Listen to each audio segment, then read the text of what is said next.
Muy buenas tardes, hermanos. Nos preparamos, Dios mediante, para la lectura de la palabra y la exposición de la misma. Les recordamos que en este momento su teléfono debe estar en silencio o apagado. Su atención en las Sagradas Escrituras. Estamos estudiando los domingos el libro de Deuteronomio, en la parte de la exposición del mensaje, de la predicación. Y hoy nos dirigimos hacia el capítulo 31 del libro de Deuteronomio. Deuteronomio, capítulo 31. Deuteronomio 31. Vamos a tomarnos el tiempo de leer este capítulo.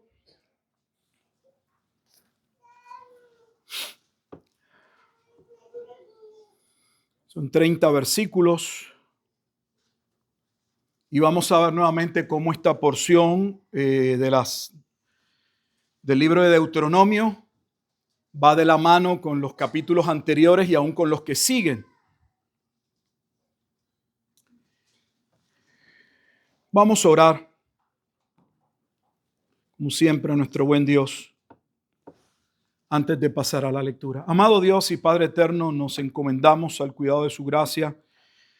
Reconocemos que es día de santa convocación, que estamos aquí porque debemos honrarle, alabarle, reconocer que solo hay un Dios en el cielo y en la tierra, un Dios creador de todas las cosas, un Dios con un plan glorioso en la obra y en la persona de Jesucristo, un pueblo, un remanente que serían llamados a salvación, con los que estableciste un pacto marital antes de la fundación del mundo, un pueblo a ser redimido por medio de la obra de Jesucristo a través del cumplimiento del nuevo pacto.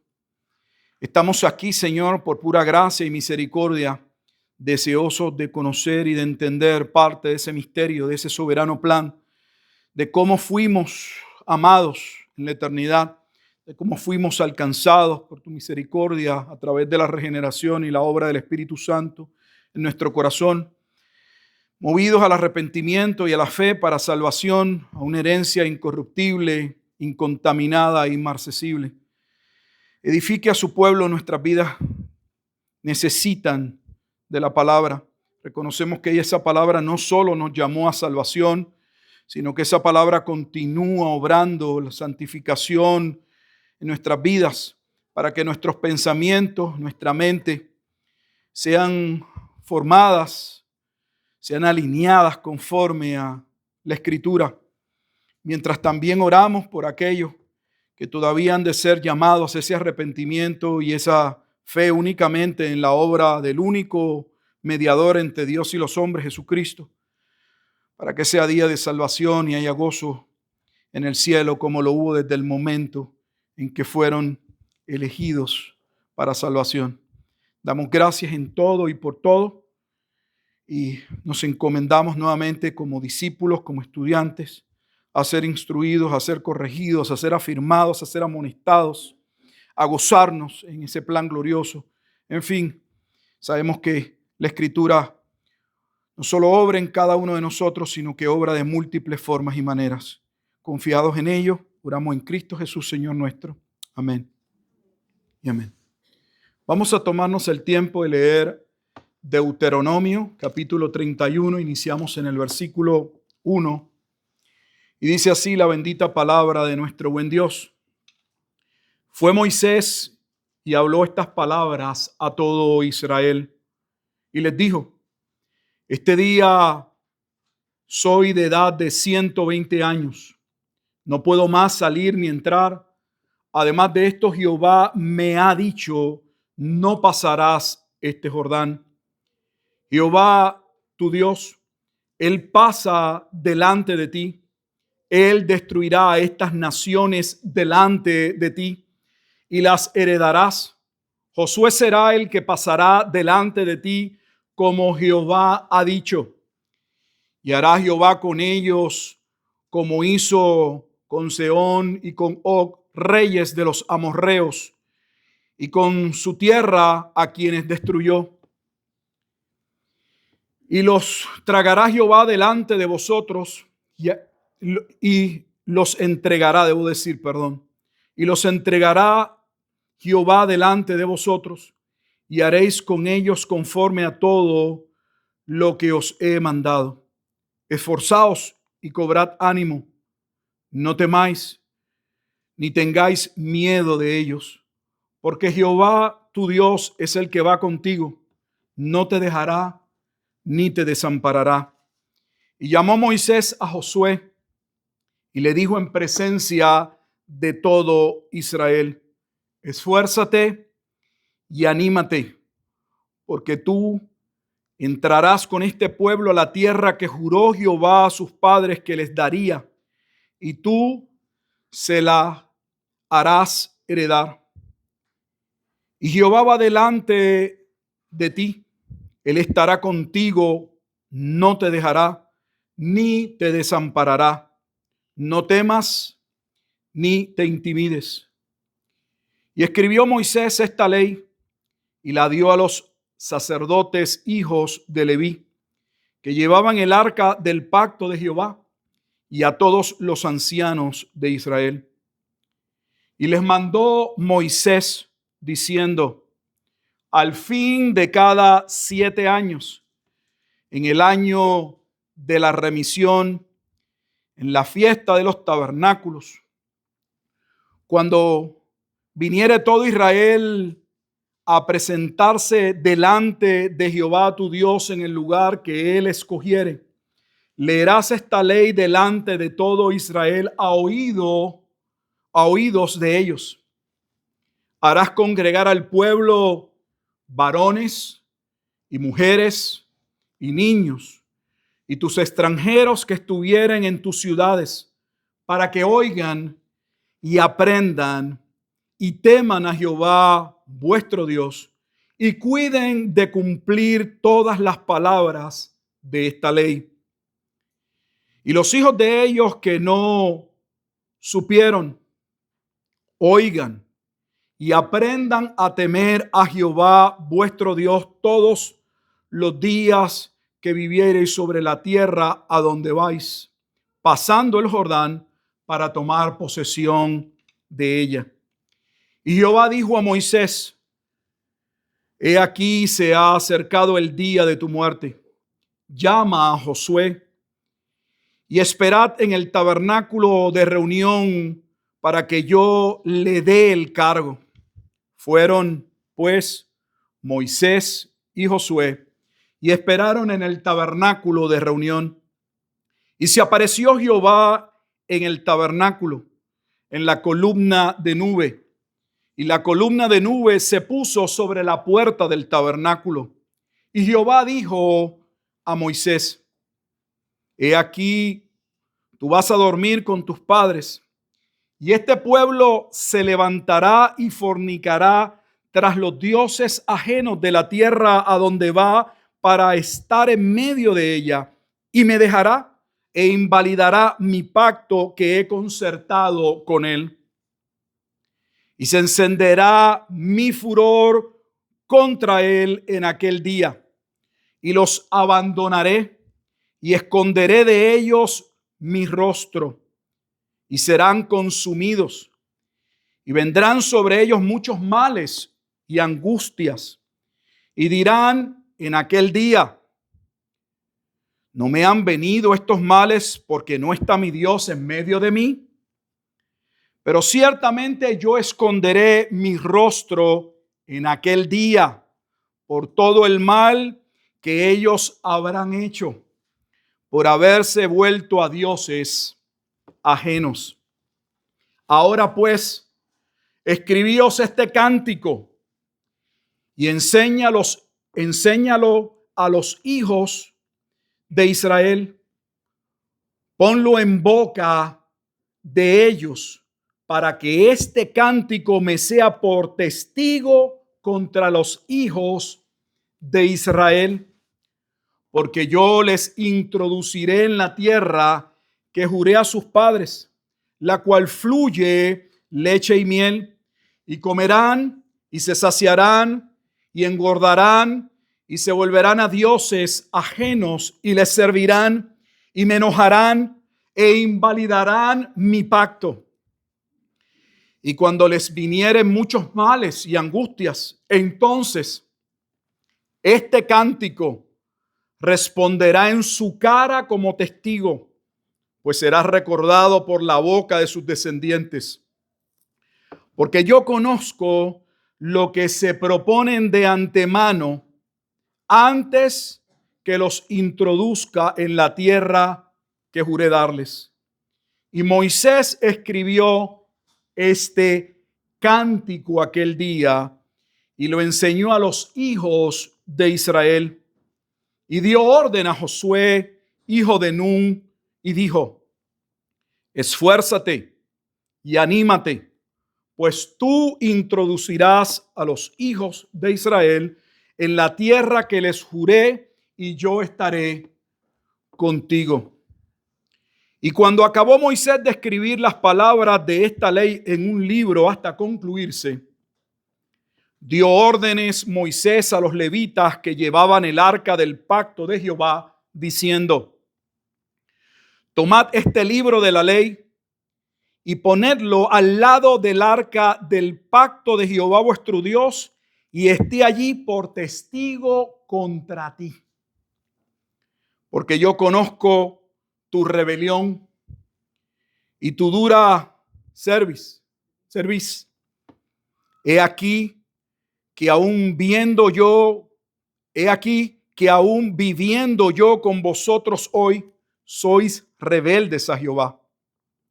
Cuánto más después que yo haya muerto. Congregad a mí todos los ancianos de vuestras tribus y a vuestros oficiales, y hablaré en sus oídos estas palabras. Y llamaré por testigos contra ellos a los cielos y a la tierra. Porque yo sé que después de mi muerte, ciertamente os corromperéis y os apartaréis del camino que os he mandado, y que os ha de venir mal en los postreros días, por haber hecho mal ante los ojos de Jehová, enojándole con la obra de vuestras manos. Entonces habló Moisés a oídos de toda la congregación de Israel las palabras de este cántico hasta acabar.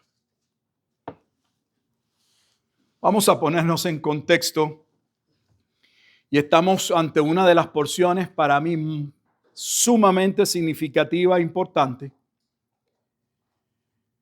que muchas personas no han entendido, y que cuando usted guste puede corroborarlo. Solo vaya a su Biblia favorita de estudio, vaya a algún comentario que tenga en su casa y vea dónde los comentaristas colocan este día de juicio, o como veremos en el capítulo 32, el día de venganza o de retribución. ¿Cuál es el cuadro hasta aquí? Sabemos que Dios ha enjuiciado al pueblo que salió de Egipto. Solo Josué y Caleb habrían de pasar a poseer, a entrar a la tierra prometida, porque ni aún a Moisés le sería dado, lo estamos viendo. Dios le dijo que él no iba a entrar a la tierra prometida.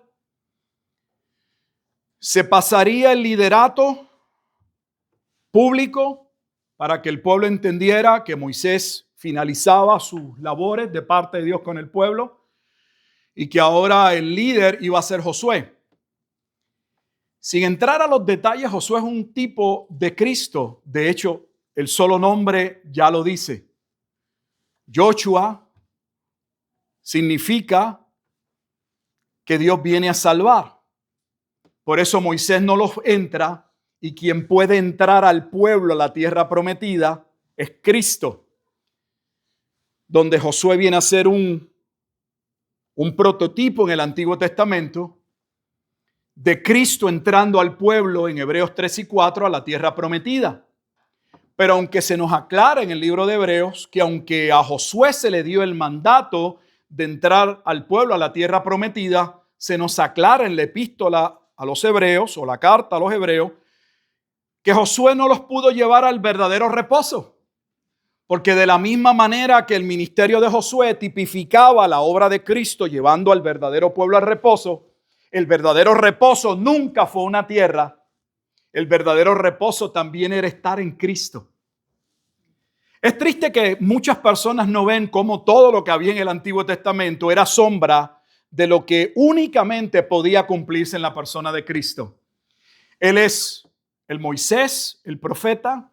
Él es el Josué. Él es la tierra. Él es el sacrificio. Él es el sumo sacerdote. Él es el templo. Él es todo en el libro de los Hebreos. Todo apuntaba a Cristo. Y todo haya su cumplimiento en Cristo, no fuera de Cristo. Dios ha hablado claro con Moisés. Moisés, sin entrar en detalles, Moisés ha tenido momentos en que ha llevado su caso ante Dios para que le permita entrar, aun cuando Dios le había dicho que no iba a entrar. Moisés trató de persuadir a Dios que le permitiera entrar. Dios le va a decir claramente que no. Llama a Josué y le recuerda al pueblo, al liderato, una vez llama a Josué, que Dios va a obrar, que de cierto van a entrar, y se dirige al pueblo de manera general, que Dios estaría con ellos, como había estado con Moisés, ahora estaría con Josué. Y se dirige a Josué en los versículos 7 y 8, que son muy parecidos a Josué 1, 8 al 9, donde se le pide a Josué que persevere, que se mantenga en la palabra, que sea fiel y que Dios va a obrar. Una vez Moisés hace eso, se dirige al liderato. Versículo 9, a los sacerdotes hijos de Leví que llevaban el arca del pacto. Y les recuerda, les manda que este cántico, que esta profecía que ya declaraba, anunciaba, vaticinaba lo que iba a suceder en los postreros días con relación al pueblo, que cada 7 años esta porción de lo que iba a pasar debía ser públicamente leída como un cántico. Cada 7 años, imagínense, a través de la historia del pueblo, todos los años de remisión, que ya explicaré, todos los años de remisión, todo Israel, todos, aún obreros, todos debían escuchar la advertencia, si leyó bien, de que de ellos no mantenerse en la palabra de Dios, vendrían el cumplimiento de los juicios y las maldiciones que leímos, por ejemplo, en Deuteronomio capítulo 28. No podemos dejar atrás lo que ya hemos leído. Dios pone ante ellos su demanda, sus ordenanzas, sus preceptos, y les dice: sobre estos preceptos, sobre estas ordenanzas, ustedes hallarán mi favor o hallarán el juicio divino. Y Dios los llama a obedecerle. Y les recuerda que la obediencia es igual a vida y que la desobediencia es igual a muerte. Literalmente. Nosotros tratamos de suavizar la escritura porque nos impacta, ¿no? Quisiéramos darle otro cambio, pero dice lo que dice. ¿Por qué en el año de la remisión? El año de la remisión, si usted mira el versículo 10 en su Biblia, tiene una nota que le dice que ya habíamos discutido eso, porque lo discutimos cuando estuvimos en el capítulo 15 específicamente. Cada 7 años la tierra tenía que hallar descanso. Había un año en el que no se sembraba. La tierra debía tener descanso. Segundo, ese año de la remisión era un año en el que las deudas debían ser perdonadas. Y tercero, era un año en que los esclavos, solo hebreos, o sea, los hermanos de ellos, que por razones económicas, deudas, se vendían a su familia o otro hermano en servicio para poder pagar su deuda. Porque la Biblia enseña, y no me quiero ir por otro lado, que si usted toma prestado, tiene que pagar. Eso es parte de nuestro testimonio. Cuando vaya a solicitar un préstamo, asegúrese de que usted lo puede pagar. No podemos estar pidiendo prestado para luego lamentarnos. Y les recuerdo que somos esclavos de aquel al que le tomamos prestado, aunque tampoco lo entienda.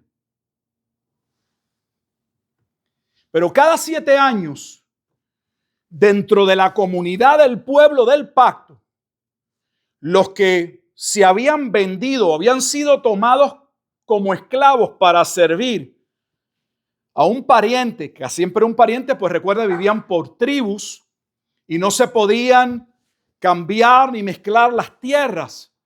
Entonces la deuda iba a ser a alguien de esa tribu. A los 7 años, fuese la deuda que fuese, si era un israelita, su deuda debía ser condonada o perdonada.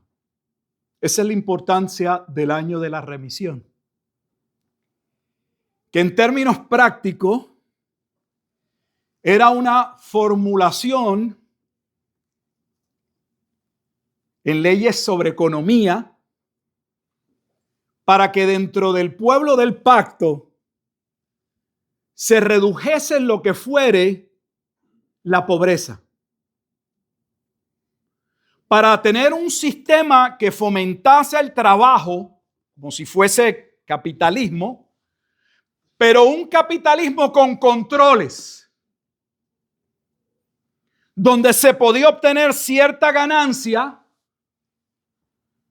pero esa ganancia que se obtenía debía también ser utilizada para la manutención de los necesitados, y donde el dinero que se prestase se tenía que prestar sabiendo que si se lo prestaba usted a un hermano, a los 7 años, si no le había terminado de pagar, para efectos de la ley, estaba salda la deuda. Adicional a ese año, estaba el tiempo del jubileo. Permítame que ponga un poco de contexto porque todo esto va a ser necesario. Todo esto no es solo un plan económico para que el pueblo viviese bien, para que nadie se sintiese que podía estar por encima de los demás y tomase ventaja, especialmente en el tiempo del jubileo, porque el año del jubileo se celebraba cada 7 años de remisión. O sea que básicamente vendría a ser como lo que sucedía después de la Pascua, que venía la celebración de aquellos 50 días, aquella celebración. En el jubileo lo que sucedía era un poco más abarcador. Si en la remisión la tierra debía reposar, descansar, no ser sembrada, las tierras que habían sido obtenidas como un reclamo por una deuda. Usted tenía una cantidad de tierra y usted tiene una deuda y te voy a pasar medio acre. Y ese medio acre, esa otra persona lo iba a estar utilizando.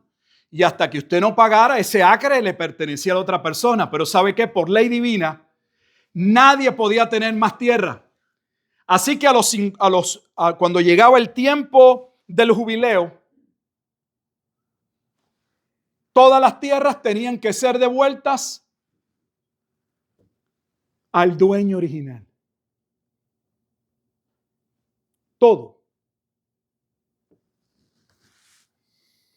sea que casi cada 50 años había económicamente un reseteo.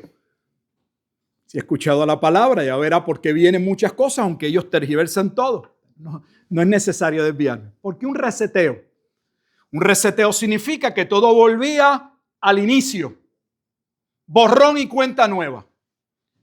Nadie debía nada. El que tenía más tierras ya no podía tener todas aquellas tierras. Tenía que quedarse nuevamente con, si tenía todo el mundo un acre, digamos. Y esa persona haciendo sus funciones, sus trabajos, terminaba con varios acres. En ese tiempo, las tierras que él no era el dueño original, ya no eran de él. Tenían que ser devueltas al dueño original. ¿Para qué? Para que finalmente todo quedase equitativamente con cada familia, en cada tribu, y no hubiese nadie que reclamase preeminencia ni grandezas sobre nadie. Qué bueno sería tener un sistema parecido a ese, ¿no?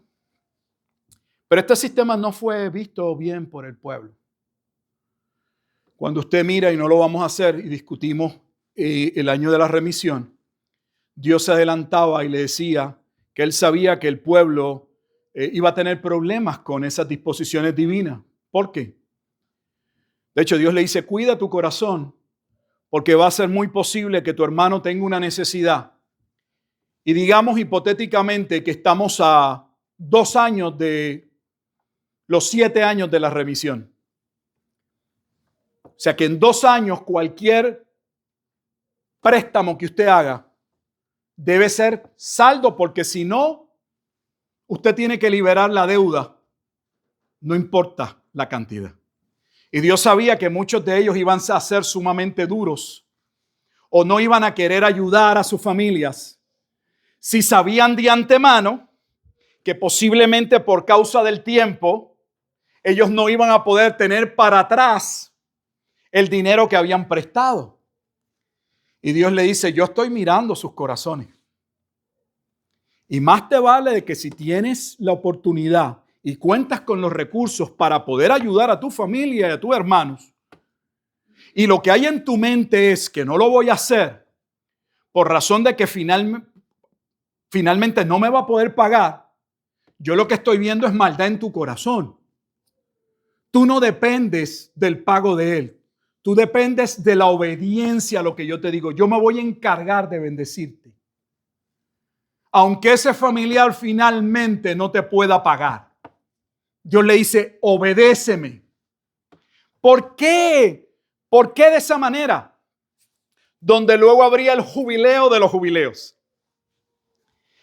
Antes de llegar al jubileo de los jubileos, ese año de jubileo, a diferencia del año de remisión, todas las tierras regresaban, ya le dije a su dueño, todos los esclavos, no importa si no se había cumplido el tiempo. Recuerden que en el año de remisión, ese esclavo se comprometía a trabajar, dependiendo de la cantidad, hasta un máximo de 7 años para pagar la deuda. No es que tenía que trabajar 7 años, pero dependiendo 7 años. Si antes de esos años pagaba, quedaba libre. Pero si no, a los 7 años tenía que ser libre.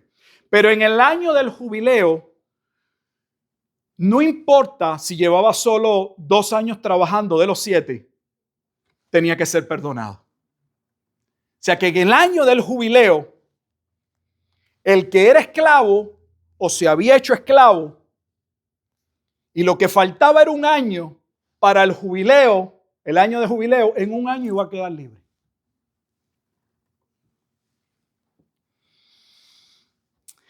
Ese jubileo también tenía otra connotación importante y era que se tocaba lo que vemos en algunas iglesias hoy que creen que son más hebreos que los hebreos o que eso los hace hebreos, el famoso shofar. Y se tocaba el shofar y lo que se proclamaba era que era el año de la libertad. Porque todo nuevamente no tenía que ver con economía, aunque en términos prácticos sí, tenía que ver con la liberación y la obra de Cristo, quien saldaría toda deuda y traería el jubileo de los jubileos, que es la salvación, que era el total perdón. O sea que aún cada una de estas fiestas hablaban de la obra de Cristo. Por eso es que se usa la palabra la remisión de nuestros pecados, porque luego se lleva al plano realmente por el que se diseñó. Todo tipificaba la obra de Cristo. Que dicho sea de paso, y no me quiero salir del tema, esa es la razón de los 490 años de la profecía de las 70 semanas.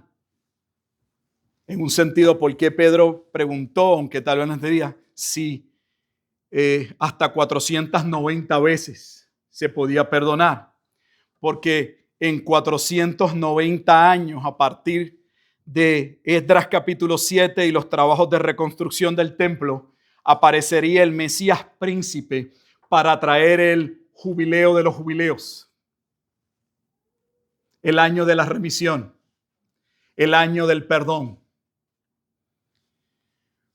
Pero también el juicio contra el pueblo. Déjeme sacarlo de aquí un momento de Deuteronomio y llevarlo a uno de los libros más claros y uno de los profetas más citados, o el profeta más citado en el Nuevo Testamento, que es el profeta Isaías. Vaya conmigo al libro del profeta Isaías, al capítulo, me parece que es el 61, les digo ahora.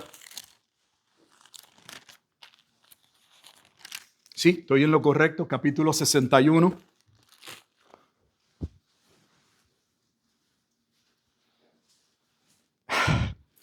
Yo le digo, hermano, yo sigo estudiando la palabra de Dios en mi casa, yo me sigo gozando, aprendiendo y es maravilloso.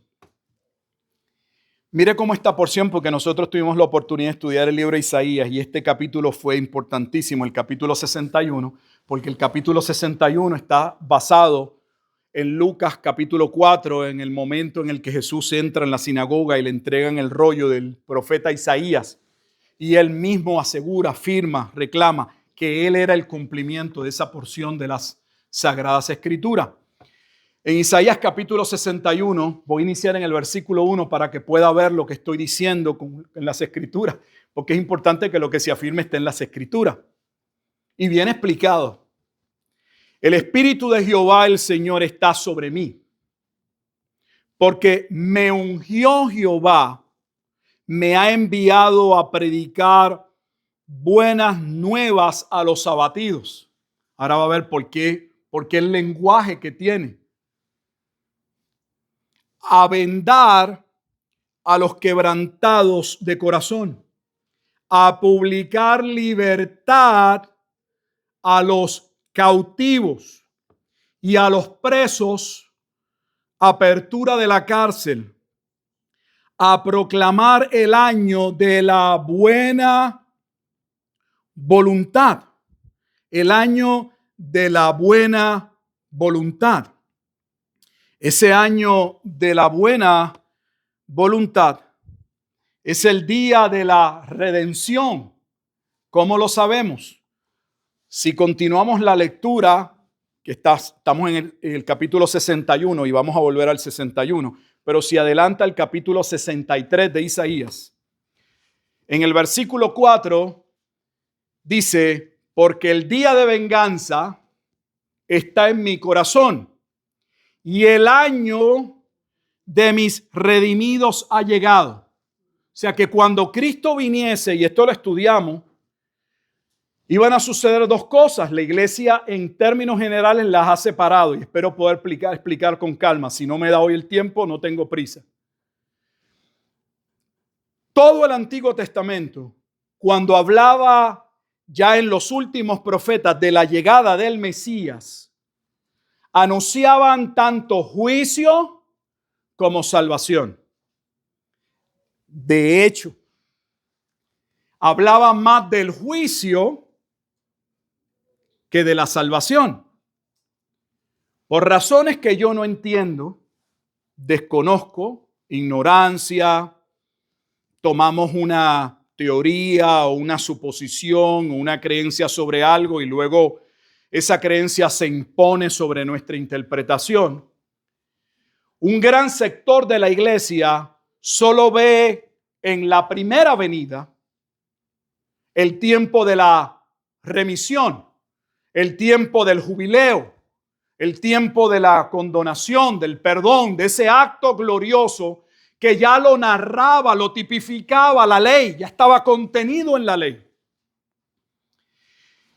Y el día de venganza lo han traspolado, lo han sacado y lo colocan al fin de los tiempos, de lo que ellos llaman los tiempos, o el fin del mundo. Está el día de venganza. Si usted busca sus comentarios, no lo pueden quitar porque la Biblia habla de él. Pero los separan, no están separados, para colocarlo uno en un tiempo y el otro en otro tiempo. Básicamente, por no entrar en los sistemas de interpretación escatológica, la mayoría lo que hace es que básicamente coloca el año de la salvación, la remisión, el jubileo, con la primera venida de Jesucristo, y trasladan o creen que la venganza es lo que va a ocurrir cuando llegue Gog y Magog, cuando se dé aquel juicio final ante el gran trono blanco, allá se cumple la venganza. Pero si leemos la profecía no es un juicio contra las naciones.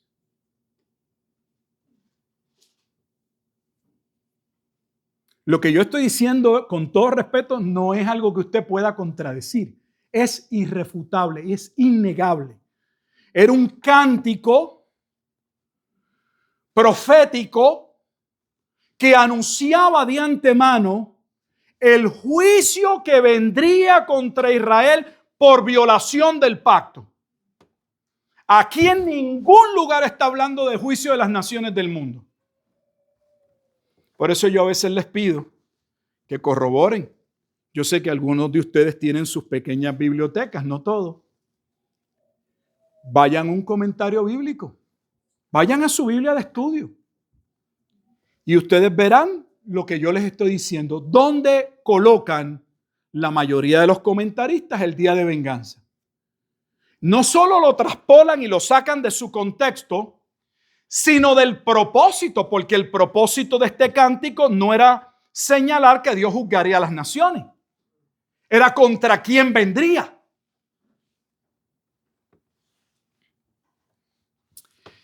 Regresemos a Isaías capítulo 61 para que vean nuevamente que están juntos. No solo los vemos juntos en Isaías 63:4, el día de venganza y el día de los redimidos están a la par. O sea, Dios iba a actuar para salvar un remanente y iba a juzgar también a los enemigos de Dios. Veámoslo en Isaías 61. El Espíritu de Jehová, el Señor, está sobre mí porque me ungió Jehová, me ha enviado a predicar buenas nuevas a los abatidos, a vendar a los quebrantados de corazón, a publicar libertad a los cautivos y a los presos apertura de la cárcel, a proclamar el año de la buena voluntad de Jehová y el día de venganza del Dios nuestro, a consolar a todos los enlutados. Entonces nuevamente aparece que la llegada del Mesías traía juicio y salvación. ¿Contra quién? Yo creo que se lo he dicho, pero creo que si lo leímos y usted no se percató, vamos a verlo en Deuteronomio capítulo 31. Es sumamente importante lo que estamos viendo. Y usted verá cómo va a aclarar muchísimas cosas. Y por qué muchos pasajes han sido tan mal interpretados o no encajan en su interpretación. De hecho, este es el preámbulo del cántico. El cántico empieza en el capítulo 32. No hemos leído el cántico. La historia de lo que va a suceder está en el 32. Este es solo el momento. Mire lo que estamos viendo. Esta es la introducción donde Moisés se presenta. Tiene 120 años. Dios le ha dicho, ya te voy a llamar a mi presencia, pero yo voy a cumplir mi palabra. Búscate a Josué, tráelo ante el pueblo, proclámalo que él va a ser el seguidor, que lo sigan. Yo voy a estar con ustedes. Afirma mi palabra sobre Josué, pídele que la cumpla, que sea valiente, y pon esto que te digo al lado del arca del pacto, entrégaselo a los levitas y dile que eso va a contar como testimonio contra ellos. ¿De qué? Bueno, luego de que Moisés es llamado nuevamente por Dios a acercarse al tabernáculo con Josué para pasarle el liderato, no solamente le va a pasar el liderato, sino que a Josué se le iba a decir de antemano, porque en ese momento están solo Dios, Moisés y Josué. Josué va a saber que en todo lo que Moisés ha dicho, Dios es el que ha hablado, sino que Josué se va a enterar antes que el pueblo, que ese pueblo no iba a cumplir con el pacto, que es exactamente, Jesús sabe de antemano que el pueblo lo va a menospreciar. Todo lo que está ocurriendo, como ocurre en cada detalle, muestra, ya presenta lo que iba a suceder posteriormente. Jesús va a aparecer. De hecho, su nombre en hebreo es Josué. Jehová salvará a su pueblo, pero el que viene a salvar al pueblo se va a encontrar con que el pueblo no quiere obedecer. Vamos a leer esa parte para que usted pueda reafirmar con la escritura lo que estamos diciendo. Versículo 14. Hoy va a ser como una introducción. Y Jehová dijo a Moisés, versículo 14, he aquí se ha acercado el día de tu muerte.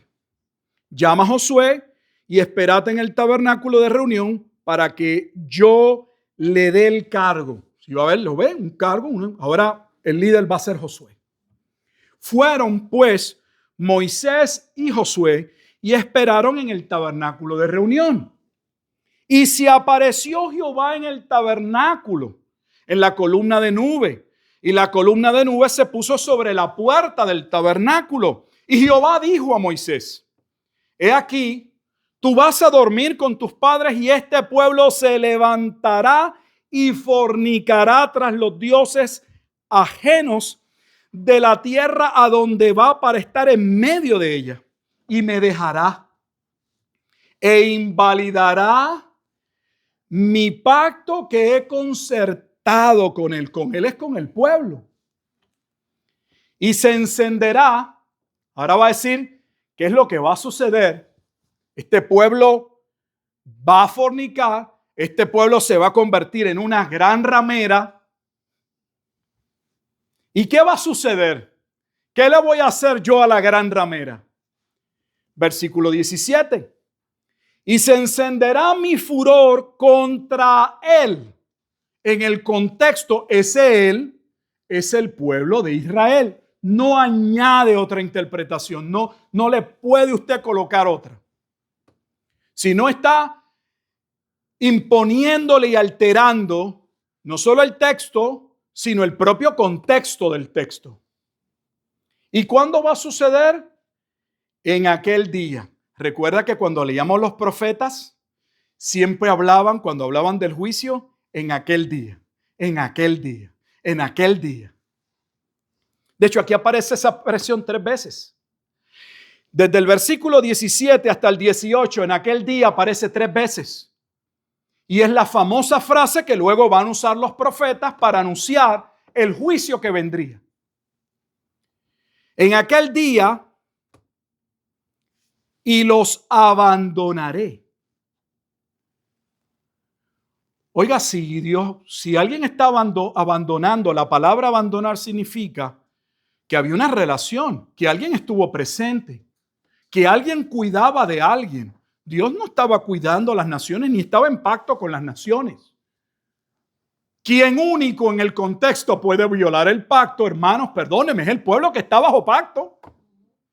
¿Qué pacto pueden violar las naciones?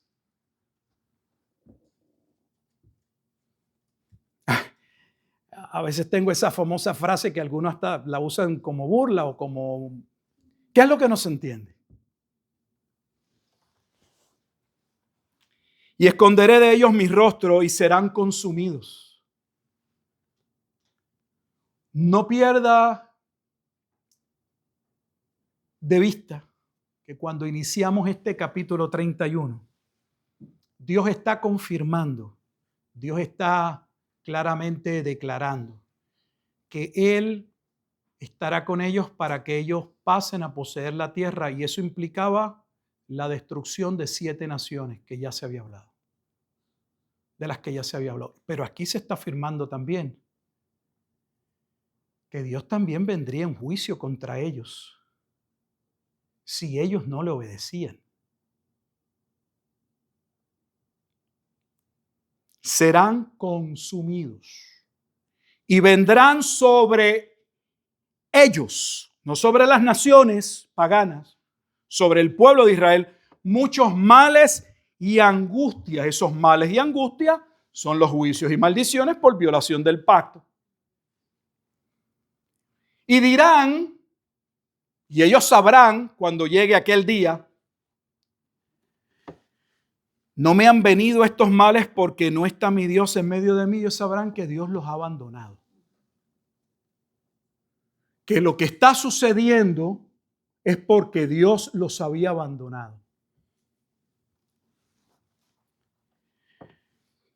Mire, vuelve el versículo 18 y dice, pero ciertamente en el contexto es inequívocamente, esto va a pasar como está, no va a cambiar.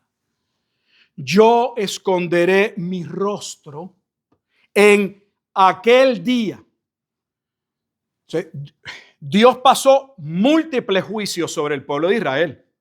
De hecho, el pueblo que entra por gracia, porque el pueblo que salió de Egipto fue juzgado varias veces en el desierto y finalmente fue condenado a no entrar a la tierra prometida. Para colocarle el contexto, si lo he olvidado. Dios nunca le pasó la mano a Israel. Nunca les dijo, ustedes son mis nenes lindos, todo lo que ustedes hagan yo lo voy a aplaudir porque ustedes son mi bebito lindo. Nunca. Dios los llamó a salvación. Les dijo, quiero que sean lumbreras, pero ustedes también tienen que reconocer sus iniquidades.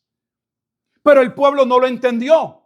El pueblo lo único que entendió es que si contaba con el favor de Dios es porque ellos tenían algo especial. Al día de hoy se lo creen. Y no solamente se lo creen, hay gente en nuestras iglesias que cree que ellos son el pueblo de Dios aun cuando rechazan a Cristo. ¿Cómo alguien puede ser salvo sin arrepentimiento y sin fe? ¿En qué cabeza cabe? ¿Qué profecía de profecía se ha cumplido cuando la Escritura decía que aún cuando Dios obrase sobre un remanente, les cambiaría el corazón para que ellos se tornaran a Dios? ¿Cómo alguien puede declarar que el 14 de mayo de 1948 el pueblo que llegó allí llegó con un corazón regenerado? A saquear, a matar. ¿Qué locura estamos viviendo dentro de nuestras iglesias? ¿Hemos perdido la razón?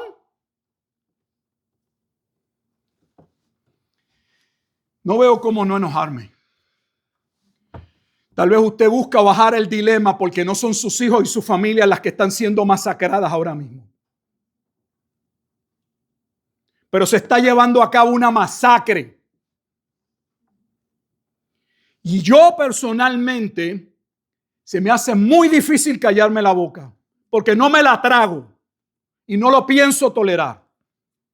Si usted lo quiere tolerar, ese es su problema. Yo eso no lo puedo tolerar. Eso está mal.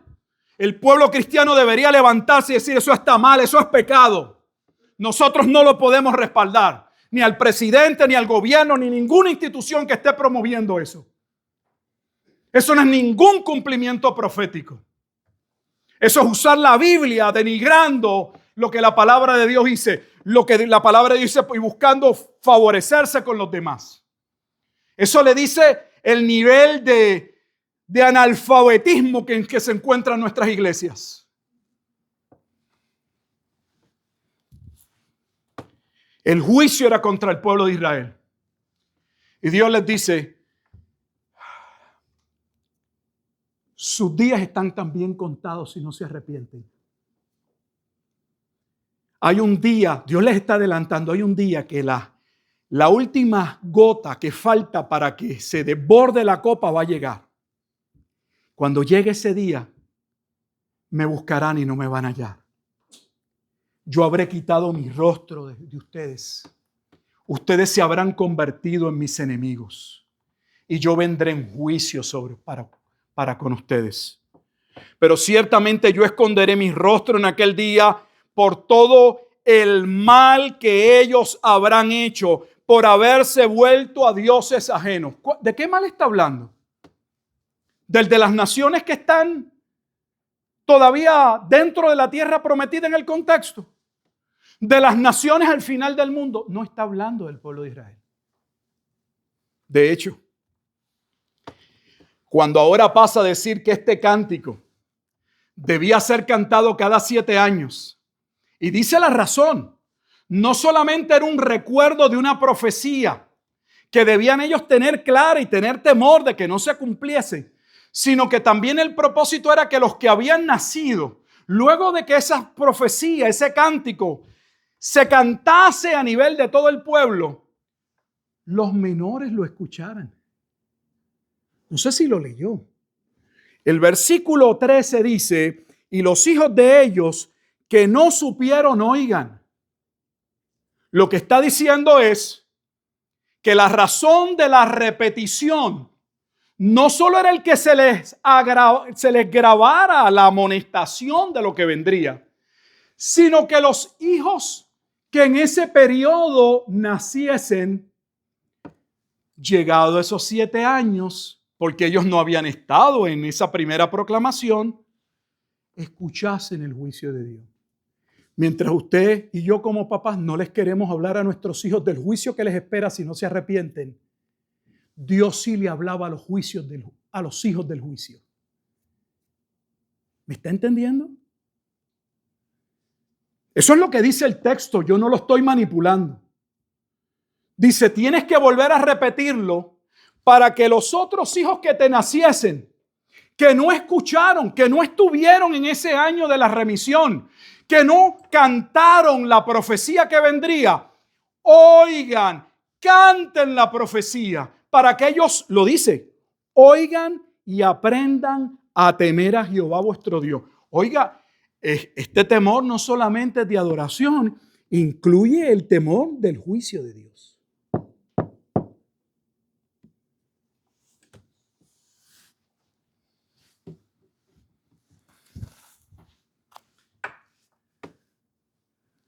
¿Por qué vendría el juicio? Dios lo dice claramente. Mira el versículo 20 nuevamente. Porque yo les introduciré, de hecho este versículo forma parte del capítulo 32, ya llegaremos. Porque yo les introduciré en la tierra que juré a sus padres. O sea, Dios va a cumplir. Cuando Dios habla, lo que Dios dice se va a cumplir.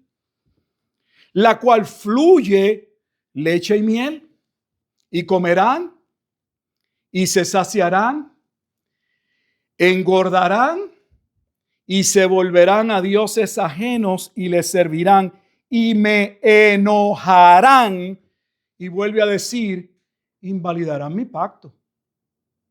Si usted viene leyendo el libro de Deuteronomio, o como en el caso de nosotros como congregación local, viene escuchando el capítulo 28, de momento tiene que venir a su mente y decir, si ellos van a invalidar el pacto y Dios los va a juzgar por invalidación del pacto, significa que los juicios y maldiciones descritos en el capítulo 28 van a venir sobre ellos.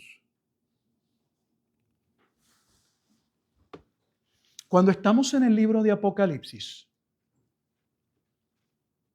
los juicios y maldiciones descritas en los sellos, trompetas y copas no son los juicios por violación del pacto. Son exactamente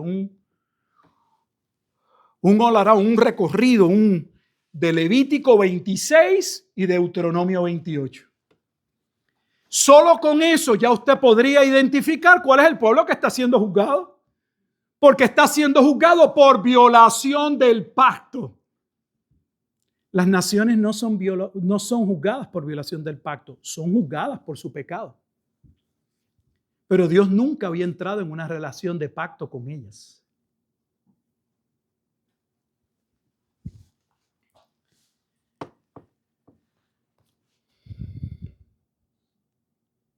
De hecho, mira lo que dice la última frase o expresión, la última realmente oración del versículo 21 al final.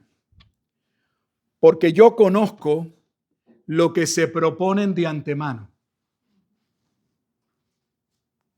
Entonces, el cántico es una profecía. Dios le está diciendo, ustedes no entienden qué propósito tiene este cántico, cómo un cántico de lo que nos va a pasar, que Dios va a esconder. Es que ya yo sé de antemano. Les estoy diciendo lo que va a suceder. Yo conozco lo que se proponen de antemano antes que los introduzca en la tierra que juré darles. ¿A quién les está hablando nuevamente? A las naciones gentiles. Dios está introduciendo a las naciones gentiles a la tierra prometida y le está diciendo que si ellos se portan mal les va a dar pan. Yo con todo respeto lo he dicho muchas veces, yo no sé qué Biblia leen algunos. Estoy convencido cada vez más que uno de los problemas de la iglesia de hoy es que no lee la Biblia. Leen fragmentos, leen pedazos. Y esa lectura segmentada de un versículo aquí, un versículo por allá, no les permite ver el cuadro, no tienen el cuadro presente.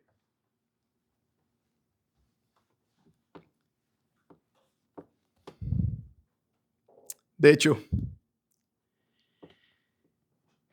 para ir terminando, porque quiero asegurarme al menos que vea hoy, para terminar, que el cántico es claramente una profecía.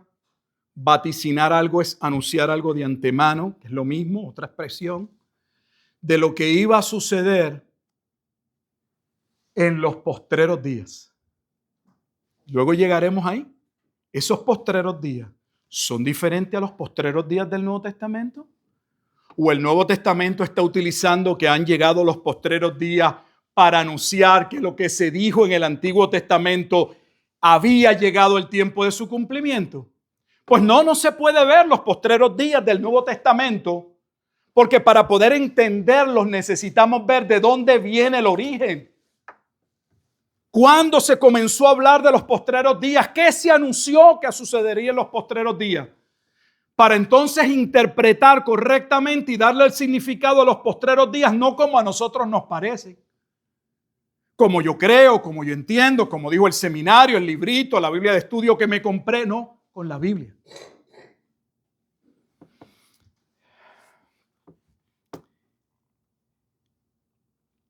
Mira el versículo 27.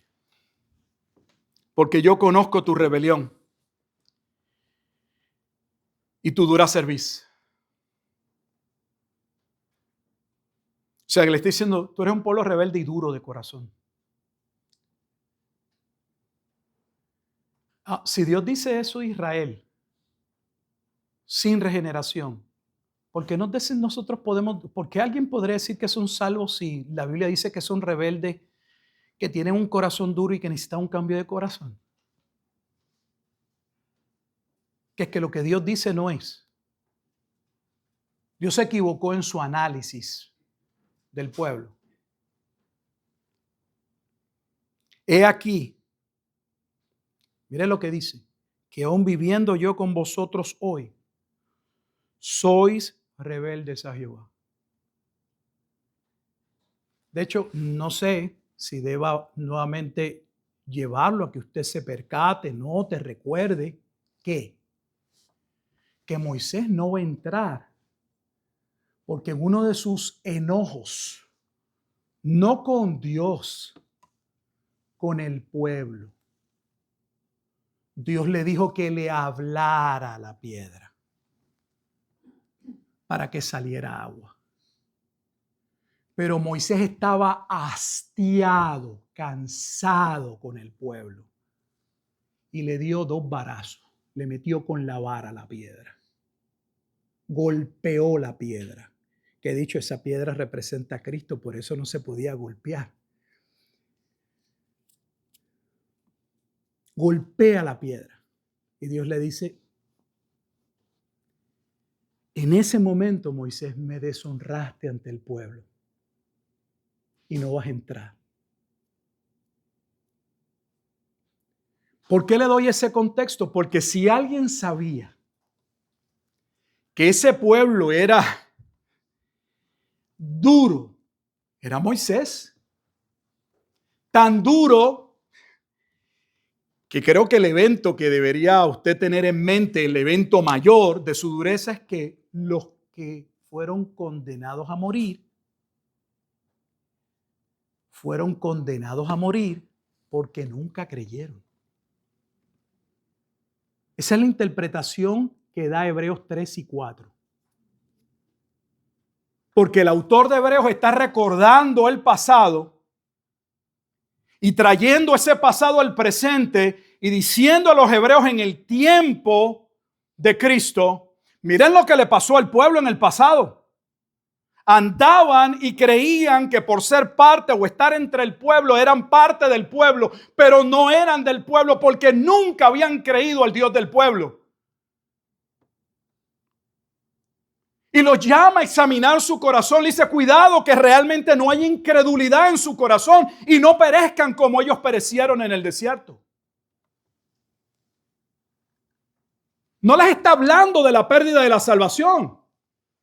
Les está advirtiendo de creer que uno es y uno no es. De creer que uno es cristiano cuando uno no es cristiano. Lo que Jesús dijo en Mateo capítulo 7 antes de cerrar el sermón de la montaña. No todo el que me dice Señor, Señor, entrará al reino de los cielos, sino aquel que hace la voluntad de mi Padre. Porque muchos me dirán en aquel día, Señor, ¿no andamos contigo en las plazas? ¿No nos sentamos a comer contigo en la mesa? ¿No te vimos realizar milagros o nosotros realizamos milagros? La cercanía o el estar aparentemente dentro del pueblo les hizo creer, pensar que eran parte del pueblo. ¿Sabe cuántas personas hoy se congregan y creen que son parte del pueblo y no lo son?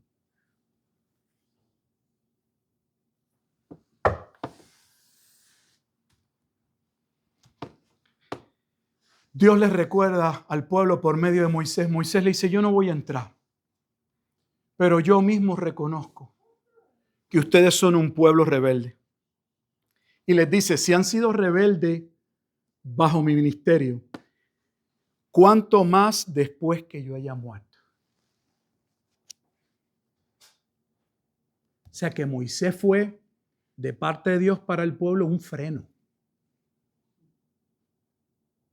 Recuerda que Moisés tuvo problemas con su hermano, con su hermana.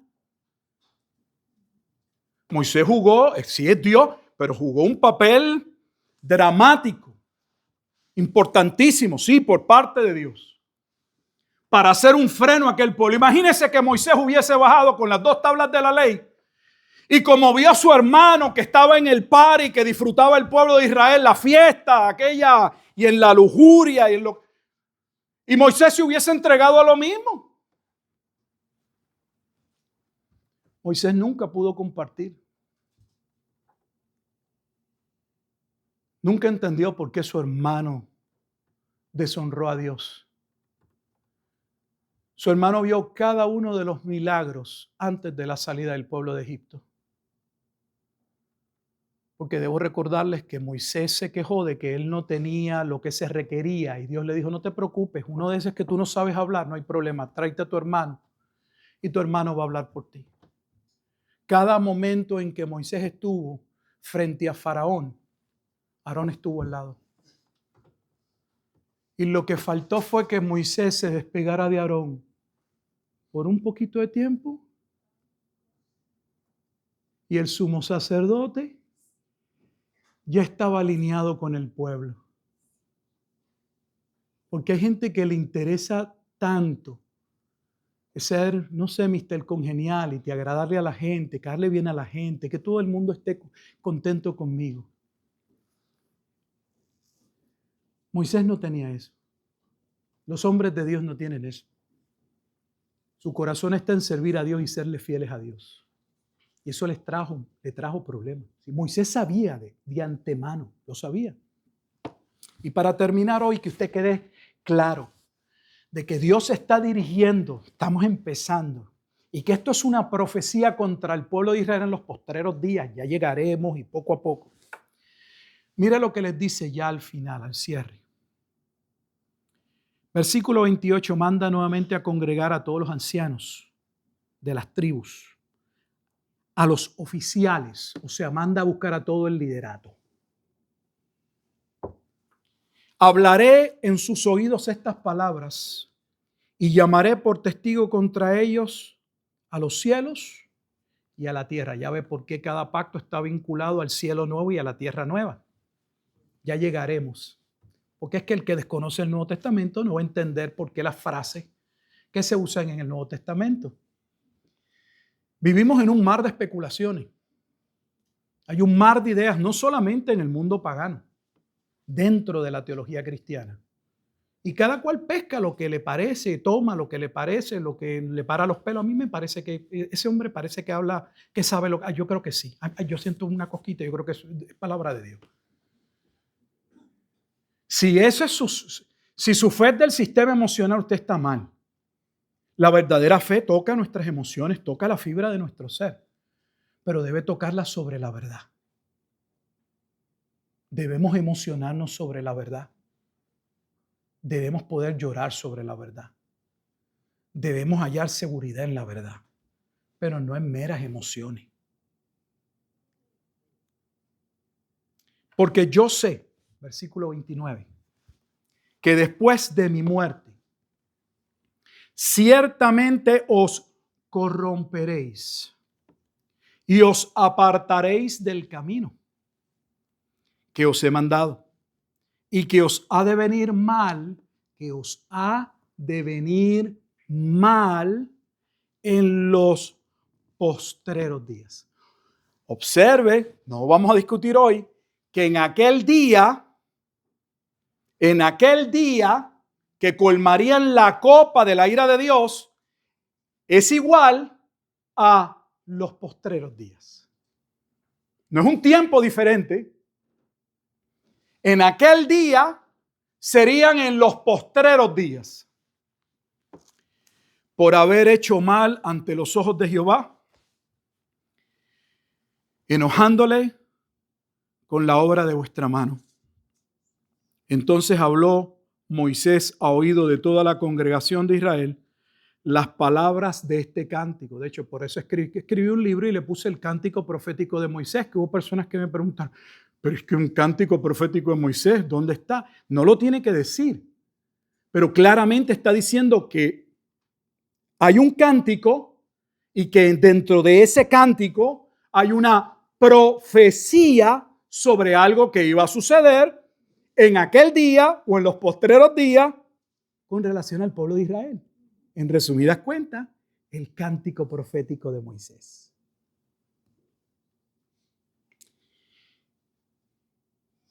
Entonces habló Moisés a oído de toda la congregación de Israel las palabras de este cántico hasta acabarlo. Así que hoy estamos viendo que la palabra de Dios nos advierte de que si lo desobedecemos, en términos pastorales, vamos a ser disciplinados, vamos a ser castigados.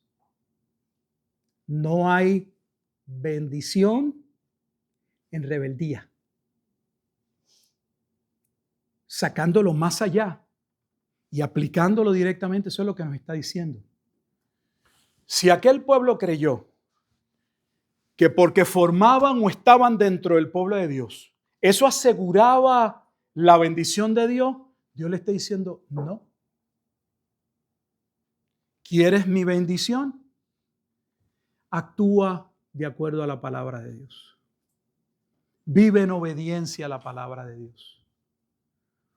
Porque Dios lo que le está diciendo al pueblo, que Él no puede bendecir, que Él no puede favorecer a personas que actúan a conciencia, con conocimiento, porque este pueblo no era ignorante, había recibido la palabra de Dios en rebeldía contra Dios.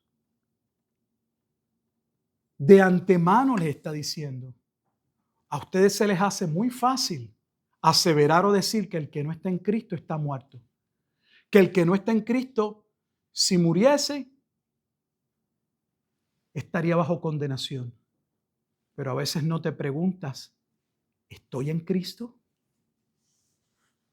¿Realmente estoy en Cristo? No estamos cuestionando la salvación. Estamos reflexionando y pensando si lo que ocurre en alguien que ha sido alcanzado por Cristo forma parte de mi vida. Porque si lo que se supone forme parte de mi vida no está en mi vida, ¿qué razón tendría para creer que yo soy parte de ese pueblo? El creérmelo, el tener la esperanza que soy parte de ese pueblo.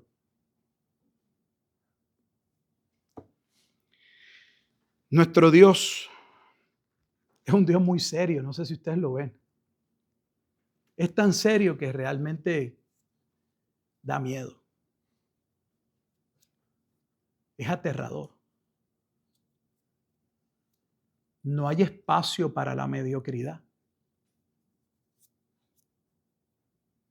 Nos llama a la excelencia. En el Nuevo Testamento, a algunos les guste o no les guste, nos llama a la perfección. Aunque la palabra pueda ser traducida como madurez. Nos llama a ser santos porque Él es santo. Y nosotros tomamos todas esas expresiones y tratamos de suavizarlas, cambiarlas, darle otro matiz para rebajarlas, para sentir que no deberían poner tanto peso en nuestra vida, no deberían tener peso sobre nuestra vida. La palabra de Dios debe tener peso en nuestra vida. Aunque la realidad de por qué obedecemos a Dios estando en Cristo no es por obligación. En el jubileo de los jubileos, Él nos justificó, nos perdonó. ¿Sabe qué pasaba en el año de la remisión? Y termino.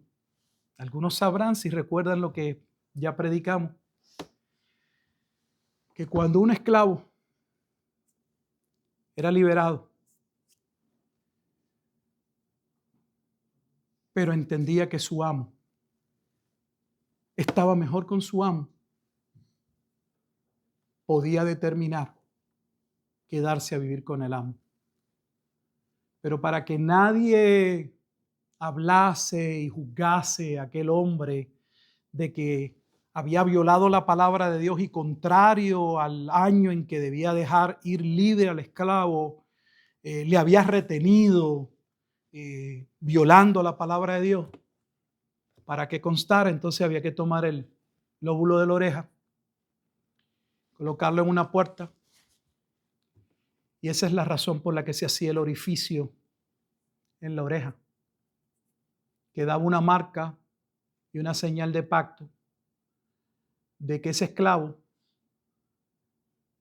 ya no era esclavo, realmente era libre, aunque vivía con su amo. Los verdaderos creyentes no nos queremos alejar jamás de Dios. Todo lo que acontece en el Antiguo Testamento tipifica, muestra la grandeza de la obra de Cristo. No era la grandeza de un israelita. Es que ahora nosotros queremos obedecer a Dios no por imposición, sino porque ahora entendemos que su palabra cumple un propósito.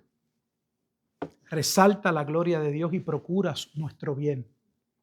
Entonces, ¿cómo desobedecer algo que es para nuestro bien? Nos matamos diciendo, si yo supiera cómo tomar decisiones correctas para saber y tomar decisiones correctas, si quiere hacerlo, no hay que ir a leerte las cartas, no hay que leer la bola negra, está en la Escritura. Ya Dios vio de antemano y nos dice cuál es el camino correcto para que nos vaya bien. Nuestro problema es que seguimos siendo rebeldes y cuestionando por qué tiene que ser por ahí y por qué es esa puerta y por qué no puede ser de esta forma y por qué no añadió al arcoíris este otro color. No seamos ignorantes, hermanos. Nuestro Dios nos ama y su palabra es parte de esa muestra de amor. No es una mera exigencia, aunque tiene todo el derecho de exigir. Su palabra muestra su amor para con nosotros. Y les recuerdo que esa palabra se encarnó y que esa palabra es Cristo. Oramos. Bendito Dios y Padre eterno, en este momento te damos gracias por este momento de una breve reflexión en Deuteronomio 31. Un pasaje que es clave para entender el Nuevo Testamento y los acontecimientos que aún el Jesús mismo pronunció que ocurrirían sobre Jerusalén y sobre el templo. Danos entendimiento y permítenos, Señor, poder interpretar la Escritura con la Escritura, sin manipularla y sin hacer malabares teológicos para acomodarla a nuestra visión o a lo que creemos o pretendemos o no sé. Que podamos tener la humildad de venir y si no entendemos, Señor, no entiendo esta porción de las Escrituras, ayúdame, Espíritu Santo, a entenderla.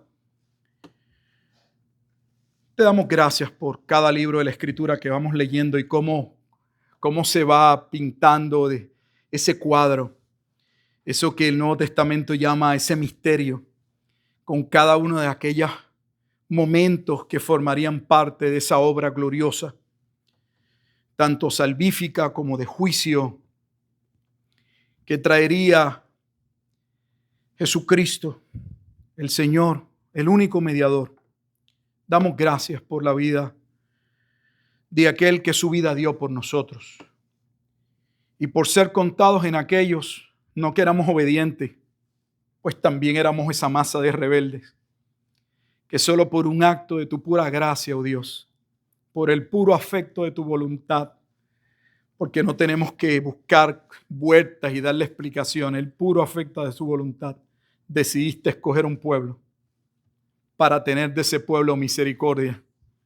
Y la razón por la que tendrías de ese pueblo misericordia es porque era la única forma o manera de que ese pueblo pudiese ser acercado a ti, por un acto de tu gracia, por un acto de tu misericordia.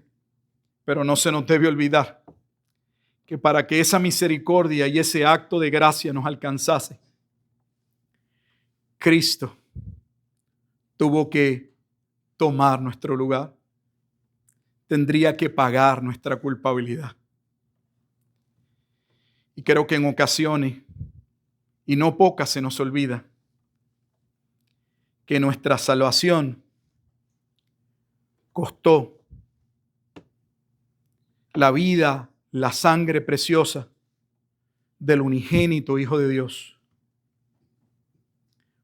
muriendo por personas que no debió morir, pero que Él se dispuso y quiso morir. Es glorioso el Evangelio, Señor, y no entendemos ese misterio de ese amor, pero somos llamados a vivir en Él, a meditar en Él, a crecer en Él. Te damos gracias, Señor, por Cristo Jesús en nuestras vidas, porque estaríamos como este pueblo, perdido. Gracias porque un día nos tomaste de las tinieblas en las que nos encontrábamos y nos trasladaste al reino de tu amado Hijo Jesucristo. Permítenos, oh Dios, poder ver cada uno de estos momentos en la historia de Israel, en la historia de este pueblo, y que nos sirvan como base clara de quién tú eres, de quiénes somos, de lo que significa tu palabra, de lo que representa nuestro deber, en dónde debería estar cimentada nuestra fe. Ayúdanos, Dios, a no verla como palabra de algo que pasó en el pasado, sino como Pablo escribe, hablando de estos mismos eventos en primera carta a los Corintios capítulo 10, dice que aquello que pasó se escribió para nosotros en el presente, que podamos ver las implicaciones, la enseñanza, la teología envuelta y podamos vivir vidas que te agradan, aunque no podamos hacerlo sin tu ayuda y sin tu socorro, sin la obra del Espíritu Santo.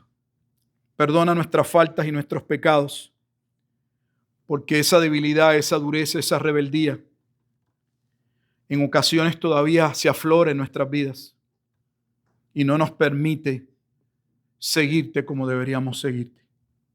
Que podamos despojarnos de nuestro pecado, como dice Hebreos 12, y correr con paciencia la carrera que tenemos por delante, puestos nuestros ojos en Jesucristo.